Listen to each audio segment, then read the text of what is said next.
आंतरराष्ट्रीय योग दिन उत्साहात साजरा। योग दररोज करावं, निरोगी रहा। जिल्हाधिकारी गोविंद बोडके।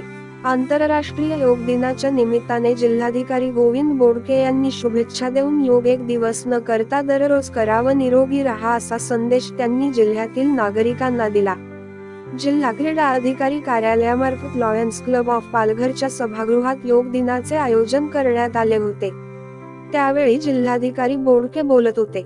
यावेळी जिल्हा परिषदेचे मुख्य कार्यकारी अधिकारी भानुदास पालवे, पोलीस अधीक्षक बाळासाहेब पाटील, निवासी उपजिल्हाधिकारी सुभाष भागडे, उपजिल्हाधिकारी संजीव जाधवर, जिल्हा क्रीडा अधिकारी सुहास वनमाने, जिल्हा प्रशासनातील वरिष्ठ अधिकारी तसेच शालेय विद्यार्थी व नागरिक उपस्थित होते। विद्यार्थ्यांना योग्य वेळेत योग्य धडे दिले तर ते कोणतीही गोष्ट चांगल्या पद्धतीने करतात, त्यांचा आत्मविश्वास वाढतो, यामुळे त्यांना प्रेरणा मिळते।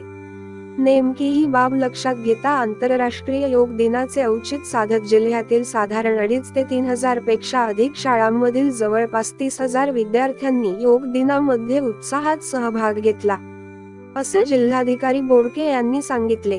जिल्हा क्रीडा अधिकारी कार्यालय Palghar, Inner Wheel club of Palghar व प्रजाप्ती ब्रह्मकुमारी यांच्या संयुक्त विद्यमाने पालघर येथील लॉयन्स क्लब सभागृहात योग दिनाचे आयोजन करण्यात आले होते।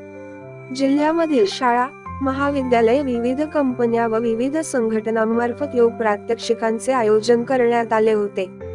त्यानिमित्त प्रत्येक ठिकाणी योगाची प्रात्यक्षिके पाहायला मिळाली। योगाची प्रात्यक्षिके उत्तम प्रकारे शालेय विद्यार्थी करतील आणि त्यांच्या पालकांना सुद्धा योगासनाचे धडे देतील, हा यामागचा उद्देश होता।